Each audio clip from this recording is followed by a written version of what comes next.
If you're thinking about buying a dry washer to find gold, then this video's for you. Now, we tried to get out in the field to do some dry washing this week, but we've got nothing but snow and rain. So it's gonna be a little hard until that soil dries out for us to dry wash anything. So in the meantime, I figured we'd cover the unit that I really like a lot and had a lot of luck with. And of course, I'll show you videos of us using it too, so you can see exactly how it works and exactly how small of gold it picks up and why. This is the Keen 140S. Fantastic machine, and it's Keen's latest dry washer. Now, I've used a lot of dry washers in the past, but I have to say, for me, this one picks up the smallest gold possible. And there's a reason for that too, and I'm gonna explain that here in a minute. Now, I don't have the hopper out here because the hopper on most dry washers is the same. It's just a classifier that sits at an angle, and it basically allows the material to flow through at a specific size. Now, the first thing you'll see different on this particular unit is it's got all these little pins sitting up here on top. The job of these pins is when the material first comes out of the hopper, it slams down onto here, and it'll break up any of that moist material, clods, clumps, and it'll help evenly distribute the material out across, so when it hits the riffles, it's flowing out evenly. Now, the second thing I really like about it is it's got two types of mesh on the back, and you can see that it's got this plastic grid, and there's a reason for that. So you've got this particular material here, and then you've got a finer material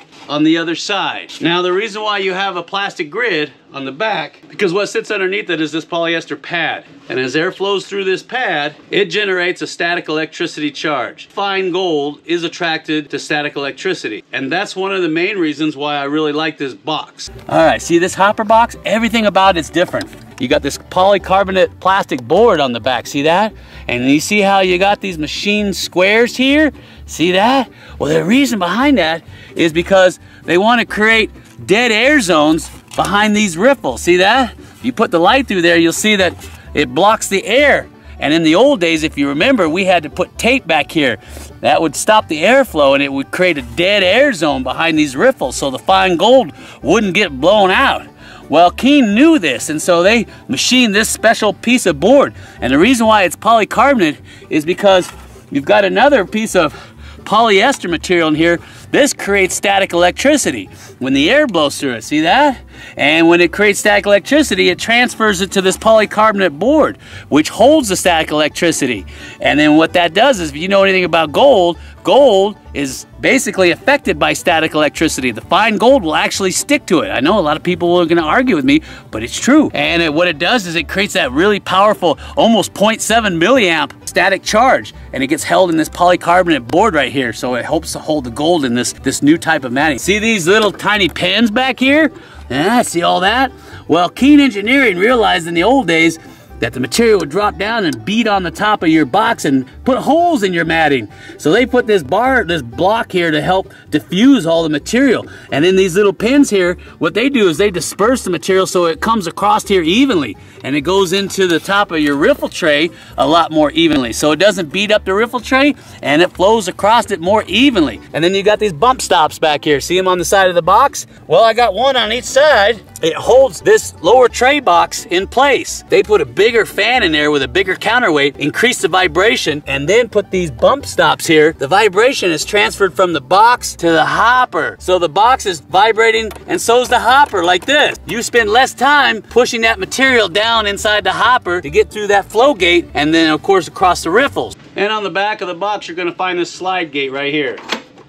Acts like a tuning valve for the air that's coming in the box. Push up on this gate. This acts like a throttle valve. I can increase or decrease the amount of pressure inside of the box. And by doing so, I can reroute air out here, which increases the spin or vibration on that fan. And that way the counterweights, which are attached to the fan, slow down, and that way you don't have such a hard vibration. Because when you're dry washing, it all comes down to the soil conditions. Now, as far as blowers are concerned, you got two choices to go with. You got the 4-stroke and you got the 2-stroke. Makita makes a good 4-stroke and Echo makes a good 2-stroke. I've used both of these. They both have their pros and cons. Now for me, I personally like running the Echo 2-stroke over the Makita 4-stroke.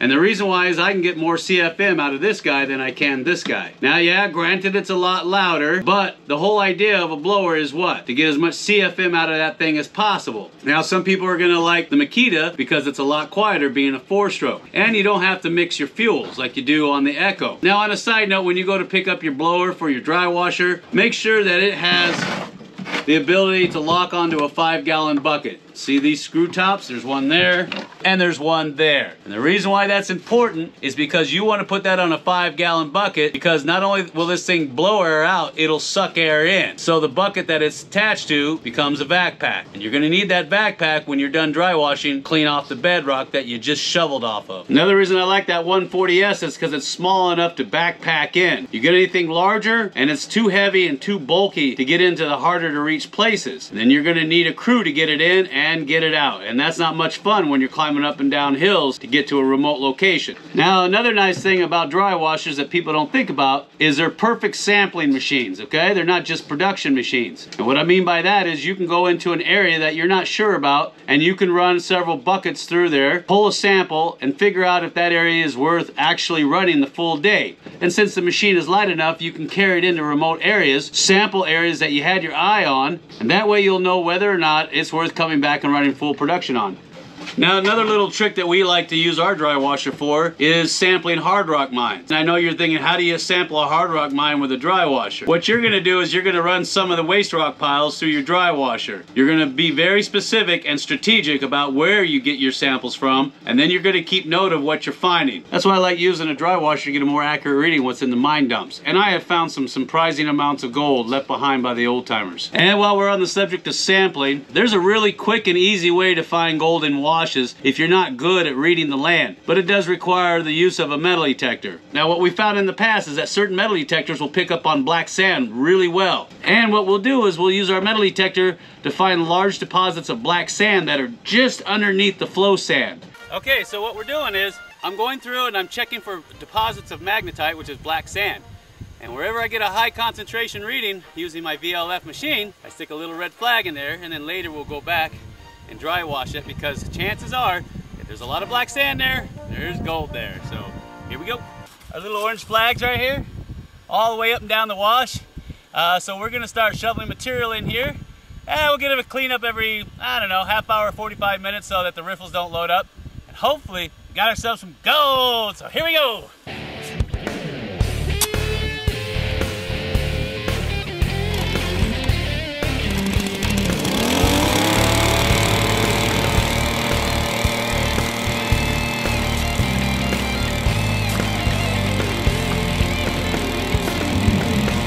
The reason why that's important is, just like in a gold pan, if there's any fine flood gold, it's going to be where? Right underneath that layer of black sand. So we'll use the construction flags to mark it all out. Then we'll go back and we'll simply just go through and dry wash the first 6 inches, nothing else. And one detector that's really good with that is the white. It has a feature on it called Follow the Black Sands, and it'll actually show you by percent where the high quantities of black sand are. So it's so easy for you to go through and map it out. Now, if I miss something, you go ahead and let me know by leaving me a comment down below. And while you're at it, why don't you let me know what kind of machine you like to use, pros and the cons of it, because to me, I've tried a lot of them, and the 140S is right up there at the top. So anyway, I'm gonna get on out of here because I got breakfast to make. Now, if you like today's video, you better smash that like button, son.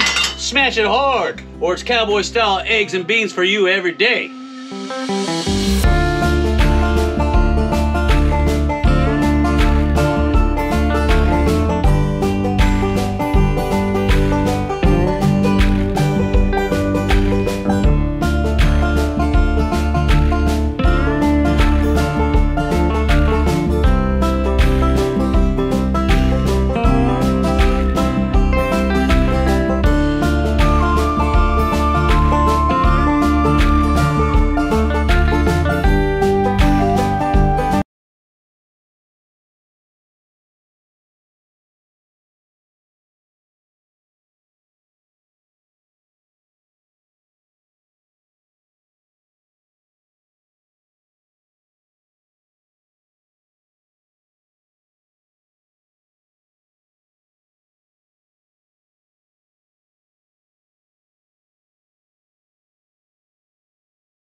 I like to do that is because when I pull out this riffle tray, I don't want any dirt to accidentally fall down in my box. Now, if that were the case, or if I got any dirt that got sucked up into that intake and ran through that tube, you have this little tiny port down here on the bottom. It's just got a little release. You open it like that, pull it out, you can tilt the box forward, and then all the dirt will run out if you got any little dirt in there or rocks or pebbles. Now, don't throw it away, because I've seen a lot of gold in there. So, not a lot, but a little bit. So that's what that little guy is for, so you can clean him out in case you get any dirt in there. Now, I'm gonna go ahead and do a quick cleanup and show you how to do that. You're gonna have to have a bucket. Don't lose this bucket. This is proprietary only for the cleanups, nothing else. Because I've seen some guys set it to the side and someone think, oh, I need a bucket, I gotta put something in there. Oh, I gotta get rid of that dirt. Ah, you threw away 6 hours of work. Okay, so, you're just gonna lift that up gently. See that? And I got a little bit of dirt in there too. Just like that. And you can see where the air from the intake is actually blowing some of the dirt up on top of my polyester matting right there. And you're gonna put him in like such. The riffles are facing that way. Don't do it the other way. Put it in like such. Tap it. Make sure everything's out of it. Just like such. That's how you do a cleanup. Now you can gently clean the back side of this. That's another reason I like to bring these brushes. See that? I can just brush that dirt right off the back. I don't like using my hand because I'm afraid I'm going to damage it. So I just brush that off lightly. See that? Okay, so I'll put him to the side. Put him face down. Don't do this because he's going to pick up a bunch of dirt. All right, see that? There's my polyester matting. See, that's got a little bit of rocks in there. Nothing to write home about. See all that dirt on the back? I can just paintbrush him off. Ooh, I gotta love that. Okay, and then I got a little bit of dirt and dust in there. I can just kind of clean him out like such. And that way I got a nice good seal when I go to put that back in. See, I got a couple rocks up in there. See that? I don't like that. So I'm gonna get in there and clean that out. And at all your dry washers, you're gonna have to do this, okay? Because eventually you're gonna get some dust in there. It's inevitable. And once in a while, a little rock's gonna fall in there, and that's why they made this little plug down here. But bring your paintbrush with you, because that way you ensure that you got yourself a good seal. And then you just put it all back together, and everything's good. So, you know what we're gonna do next, right? I'm gonna pan it out. And there better be some gold in there, or I'm gonna get real mad. At who? At Slim, that's who! Oh, I tell you what, might make an old man out of you. All right, now think back to my other videos. Remember I told you, make panning so much easier. You classify your cons or your concentrates that you get out of that darn thing because it's gonna be a lot easier to pan. Remember the golden rule. Mike Punk told me this once and it stuck. He said, remember the golden rule, Jeff. The golden rule is this, is if everything is the same size in the pan, then gold rules. It's as simple as that. It's all about displacement. Some crazy stuff like that, I don't know. All right. Everything's in there. Classify them out. I'll hold him later for nuggets. Yeah, I know. Now I got a new pan. Now that's another